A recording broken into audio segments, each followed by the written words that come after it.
কুলটি থানা নিয়ামতপুর টহরম 4 নম্বর অঞ্চলে একটি ভাড়া বাড়িতে অভিযান চালিয়ে বিপুল পরিমাণ নকল চা পাতা প্যাকেট ও লেবেল উদ্ধার করল আসানসোল দুর্গাপুর পুলিশ কমিশনারেটের এনফোর্সমেন্ট ব্রাঞ্চ।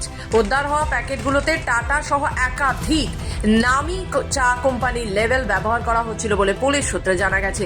স্থানীয়দের কাছ থেকে পাওয়া তথ্য অনুযায়ী মঙ্গলবার দুপুরে অন্য রাজ্য থেকে আগত দুজন ব্যক্তি আধার কার্ড দেখিয়ে ওই বাড়িটি ভাড়া নেন। তাদের মধ্যে একজনের নাম রোহিত মাহাতো, তিনি ছত্তিশগড়ের রায়পুরের বাসিন্দা বলে জানা যায়। অভিযানের সময় পুলিশ সেখানে পৌঁছলে অভিযুক্তরা পালিয়ে যায়, ফলে কাউকে গ্রেফতার করা সম্ভব হয়নি।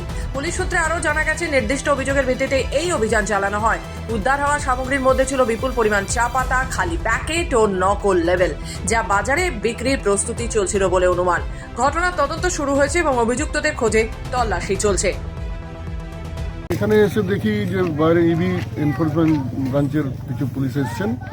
এখানে ভাড়াটিয়া হিসাবে আজকেই দুপুরবেলায় এই এক বাড়িতে ছিল এখানে আমাদের, তো সেখানে এসে দেখে এসে জিজ্ঞাসা করলাম যে নকল চা পাতার নাকি প্যাকেট পাওয়া গেছে, বহু বাজেয়াপ্ত করলেন। ওনারা নিয়ে গেলেন, একটা আইডি প্রুফ দিয়েছিল ভাড়া বাড়িতে থাকার জন্য যে আমরা এই ব্যবসা করছি, কিন্তু মানুষ অত সচেতন নয়। আমরা বলছি যে আইডি প্রুফ নিয়ে ভেরিফিকেশন করে ভাড়া দিন।